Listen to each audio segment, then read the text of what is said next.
हमारी विचारधाराओं से मैच नहीं खाती है, उनसे तो असंभव है। जो बहुजन मूवमेंट से मैच खाती है उनसे हमारा गठबंधन होने की पूरी पूरी संभावना है। ये तो सरकार को खौफ है जी। माननीय चंद्रशेखर आज़ाद जी का सेंटर को भी और प्रदेश सरकार को भी खौफ है।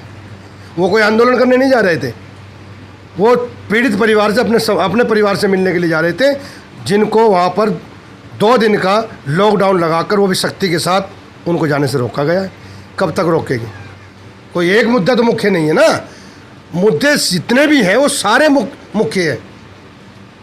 तो सारे जो हमने पॉइंट नोट किए हुए हैं, वहाँ पिछले 1 महीने से हम काम कर रहे हैं, वहाँ की जनता से, वहाँ के आवाम से हमने जो बातें की हैं, उनके दुख दर्द, उनकी पीड़ा को सुना है, उनकी समस्याओं को सुना है। रेप की घटनाएं बहुत ज़्यादा रही हैं, रेप की, मर्डर की, हर आए दिन मर्डर हो रहे हैं, आए दिन रेप हो रहे हैं। मैं क्या क्या बताऊँ आपको, घर जलाए जा रहे हैं सरेआम।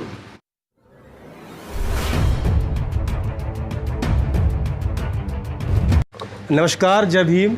एक तरफ जो देश में महामारी है, वहीं पे दूसरी तरफ एमपी और बिहार में जो विधानसभा चुनाव होने हैं, उसको लेकर के आज़ाद समाज पार्टी की क्या तैयारियां हैं, बात करेंगे। इस वक्त हमारे साथ में भीम आर्मी और आज़ाद समाज पार्टी के राष्ट्रीय कार्यकारिणी के सदस्य मान्यवर रामे प्रधान जी हैं। तो प्रधान जी, बहुत बहुत स्वागत है आपका BR न्यूज़ पे। धन्यवाद, साधुवाद। अभी आप बिहार के दौरे से आ रहे हैं जी। तो अभी आज़ाद समाज पार्टी की तरफ से क्या कुछ तैयारियां हैं बिहार के अंदर आज़ाद समाज पार्टी विधानसभा का? चुनाव को लेकर के? हाँ, वही बता रहे हैं हम। जी। फिलहाल तो अभी हम पिछले 1 महीने से बिहार के अंदर काम देख रहे हैं और संगठन को बड़ी मजबूती के साथ खड़ा किया जा रहा है। और 11 तारीख को बिहार के अंदर आज़ाद समाज पार्टी का जो प्रदेश बॉडी बनाई है, उसकी घोषणा भी होने जा रही है।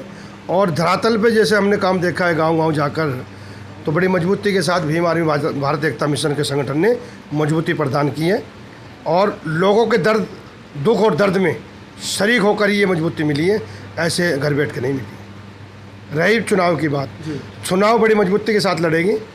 बस इंतज़ार है कि चुनाव की डेट डिक्लेयर हो जाए, वैसे हमारी पूरी तैयारी है। तेजस्वी यादव के साथ में कोई गठबंधन को लेकर के बात हुई है? देखिए, ऐसा ही हमारे जो राष्ट्रीय अध्यक्ष जी माननीय चंद्रशेखर आज़ाद जी की बात ऊपर सत्र पर चल रही है। वो किससे चल रही है, किससे नहीं चल रही है, चल जरूर रही है, पर ये मैं नहीं बता पाऊँगा। वो आप कारण समझते हो जी। क्योंकि जो कुछ बातें कॉन्फिडेंशियल होती है वो ओपन नहीं की जाती।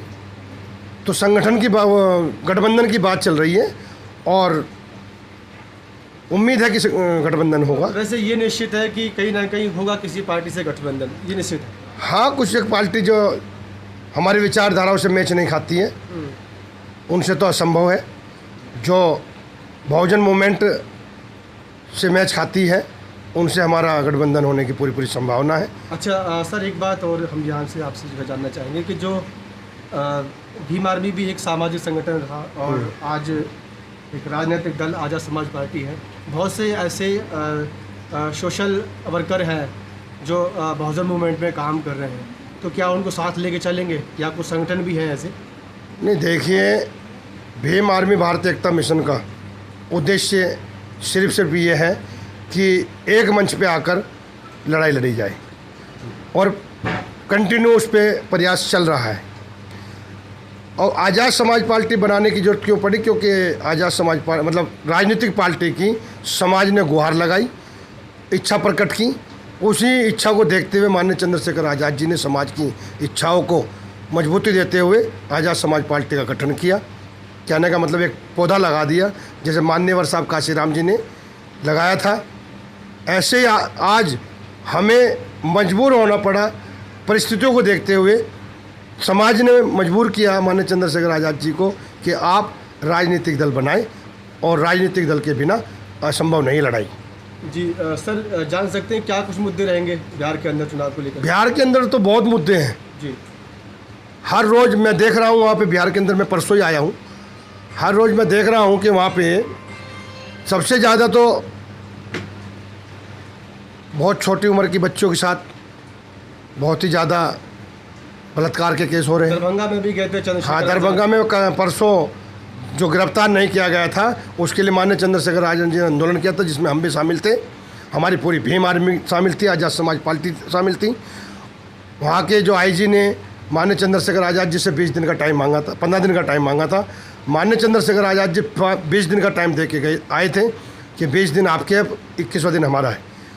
आईजी का खुद माननीय चंद्रशेखर आज़ाद जी को फ़ोन आया 17 दिन पूरे होने के बाद कि हमने अरेस्ट कर लिए हैं और अब आपकी बात पे हमने अमल किया है और उसको गिरफ्तार करके जेल के अंदर डाल दिया गया। सर एक बात और, अगर हम एमपी की बात करें, जो एक गुना कांड हुआ है, जो एक जघन्य अपराध जिसे हम कह सकते हैं, कितना वायरल हुआ, और वहाँ पे जो शेखर है भीम आर्मी संस्थापक, वो जाने वाले थे, लेकिन क्या कुछ वजह रही जो वो नहीं जा पाए? ये तो सरकार को खौफ है जी। माननीय चंद्रशेखर आज़ाद जी का, सेंटर को भी और प्रदेश सरकार को भी खौफ है। यही कारण रहा कि वहाँ 2 दिन के लिए लॉकडाउन लगा दिया गया माननीय चंद्रशेखर आज़ाद जी को वहाँ जाने से रोकने के लिए। आपको याद होगा 25 तारीख को वहाँ हमें जाना था माननीय चंद्रशेखर आज़ाद जी के साथ, यानी कि माननीय चंद्रशेखर आज़ाद जी को वहाँ जाना था उस पीड़ित परिवार से मिलने के लिए, सिर्फ पीड़ित परिवार से मिलने के लिए, उनके हालचाल जानने के लिए। वो कोई आंदोलन करने नहीं जा रहे थे, वो पीड़ित परिवार से अपने परिवार से मिलने के लिए जा रहे थे, जिनको वहाँ पर 2 दिन का लॉकडाउन लगाकर, वो भी सख्ती के साथ, उनको जाने से रोका गया है। कब तक रोकेगी? तो क्या आप ऐसा मानते हैं कि चंद्रशेखर ने वहाँ जो जाने का प्लान बनाया था, चंद्रशेखर आज़ाद जी ने जो वहाँ जाने की बात रखी थी 25 तारीख को, तो लॉकडाउन की वजह वही थी कि यहाँ पर चंद्रशेखर आज़ाद ना आ पाए? बिल्कुल, ये तो कन्फर्म है। आप ये बताइए 2 दिन का ही क्यों लॉकडाउन लगाया? 25 तारीख डिक्लेयर थी, माननीय चंद्रशेखर आज़ाद जी 25 तारीख को वहाँ पहुँचने थे, तो 24 तारीख की शाम को क्यों लॉकडाउन लगाया? 25 की शाम को भी लगा सकते थे, 26 को भी लगा सकते थे, फिर 2 दिन का ही क्यों लगाया? ऐसे 2 दिन में ही कोरोना पॉजिटिव मिले वहाँ पे, उसके बाद वो पॉजिटिव नेगेटिव होगी। यही कारण है, ये आप भी भली बातें समझते होगे कि कारण क्या रहा। माननीय चंद्रशेखर आज़ाद जी को वहाँ ऊना में जाने से रोकने के लिए लॉकडाउन का सहारा लेकर सरकार आवाज़ उठाने से हर तरह से रोक रही है, कहीं तो लॉकडाउन लगाकर और कहीं पुलिस प्रशासन लगाकर। देखिए, बिहार के अंदर मैं एक मुख्य मुद्दा बता ही नहीं सकता, क्योंकि मुद्दे ही मुख्य है सारे, कोई एक मुद्दा तो मुख्य नहीं है ना। मुद्दे जितने भी हैं वो सारे मुख्य हैं। तो सारे जो हमने पॉइंट नोट किए हुए हैं, वहाँ पिछले 1 महीने से हम काम कर रहे हैं, वहाँ की जनता से, वहाँ के आवाम से हमने जो बातें की हैं, उनके दुख दर्द, उनकी पीड़ा को सुना है, उनकी समस्याओं को सुना है। रेप की घटनाएं बहुत ज़्यादा रही हैं, रेप की, मर्डर की, हर आए दिन मर्डर हो रहे हैं, आए दिन रेप हो रहे हैं।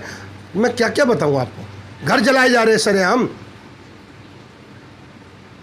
तो मुद्दे बहुत है, एक नहीं, मैं सिर्फ एक मुद्दे पे बात नहीं कर पाऊँगा, मुद्दे बहुत है।